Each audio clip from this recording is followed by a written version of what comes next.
Hi, welcome to SBR Sports Picks. I'm Peter Loshak. Today is Monday, May 9th, and we are continuing our coverage of the 2016 NHL playoffs with SBR contributor and professional hockey handicapper Dana Lane. Dana Lane, thanks for being back with us. We have two very interesting Game 6s that go tonight. First one, Dallas at St. Louis. Right now, St. Louis is up 3-2, and Dallas has had they've sort of struggled on the power play in this series, which was not a problem for them, which was a strength for them in round one and during the regular season. And here they're a big underdog. St. Louis has definitely played impressively, but I'm wondering if this line isn't a little bit too high. St. Louis minus 160 market wide, Dallas at plus 145. If you shop around, you can get even better.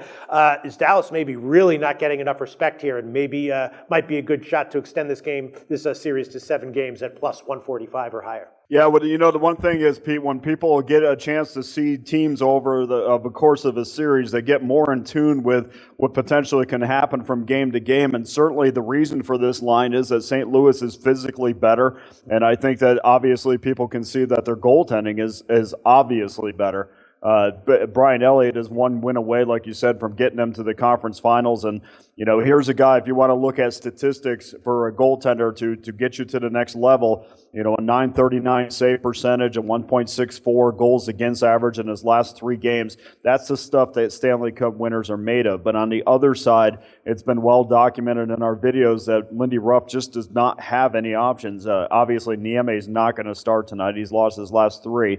And you're going to have Kari Lehtinen in goal tonight, who has won in his last 2, but you just can't have a guy whose save percentage is around 86%. You really want it around that 93, 94%. And neither one of these guys, to me, are anything more than NHL backups. So this is why we really like the over in this game at minus $1.45, and it hurts me to do that because the majority of the money is just pouring in on the over. We also do like the over in the first period. You're getting some plus money in that. That's kind of odd. And then also we like Dallas in the first period plus $1.28 because I feel like if you're going to get your best effort out of the Stars tonight when they're going to be fresh, but as the game wears on, we've seen it time and time again where the St. Louis Blues are just physically better. Yeah, that sounds good to me, Dana. Our regular viewers know that I've been on the over in every game in this series, and Dallas has gotten blown out in 2 out of the last 3 games, so maybe they just can't stop St. Louis offensively, and if that's the case, 5 is once again looming a little bit low. And then we have the second game tonight, San Jose at Nashville. San Jose's up 3-2, and he mentioned in the previous game that fatigue might start to be a factor that becomes increasingly important in this series, favoring San Jose, of course. Nashville had a tough 7-game series before this, and San Jose had a relatively easy 5-game series. So, the fatigue might be catching up with Nashville here. The over has also gone over in 3 out of the 5 games. The other 2 were pushes.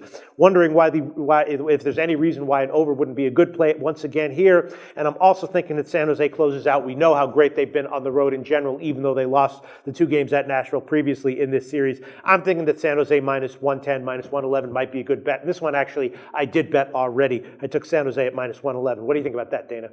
Yeah, Pete, I'm all over that with you as well. I like San Jose in the first period. I like San Jose in the game, and I like the over in the game as well. And it's also known that San Jose has got a fantastic road record. Unfortunately, Bridgestone Arena has not been one of those arenas where they've played well in. In fact, they've dropped 8 of their last 9. But I don't put too much into that. I think they're the best power play in the league is going to emerge tonight and have a fantastic game. I think you're going to see that fatigue kind of come up through the cracks for Nashville. And just and I think this series, Pete, has really changed, even going back to that triple overtime where San Jose actually lost that game just due to a defensive breakdown in front of the net.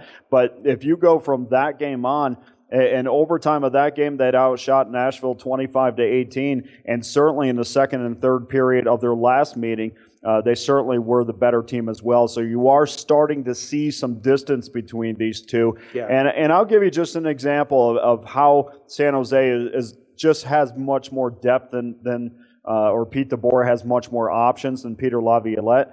Because DeBoer the other day put Patrick Marleau on the line with Couture and Donskoy, and up to that point, Up to that point, Patrick Marleau had been non-existent in the series, and he puts him on that line, and then he had a goal and assist. But on the other hand, you had Peter Laviolette, where his only option is to bring Mike Ribeiro back into the fold, and here's a guy who's had 1 point in 10 playoff games. So not a lot more options on the San Jose side than the Nashville side, and I like San Jose tonight in the first period, minus $1.08. I like them in the game, minus $1.10, and we certainly like the over at minus $1.10 as well. Yeah, that's the way I'm feeling as well. So let me ask you, you mentioned how San Jose has not done. I mean, they've been a good road team for a while now. In this arena, though, they haven't gotten it done. And in this playoff series, they lost both of their games at Nashville. Is it possible that there's just something about that arena that takes away San Jose's normal edge on the road? Or do you think that's just basically a fluky result that we've seen?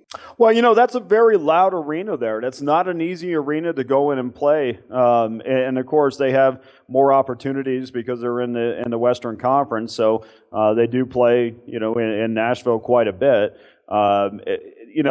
Just watching them, maybe their power play's not as effective. I don't think it's their passing is as crisp.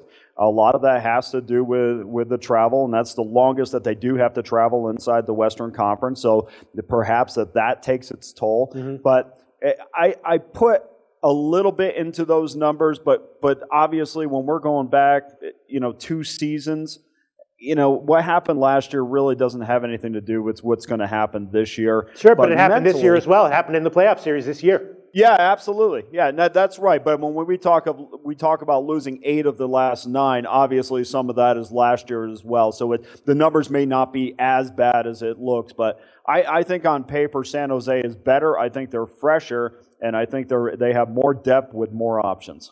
Okay, we got some solid analysis, as always, from Dana Lane, and I think we got some nice picks for the 2 games tonight. Thanks so much, Dana. Talk to you again tomorrow.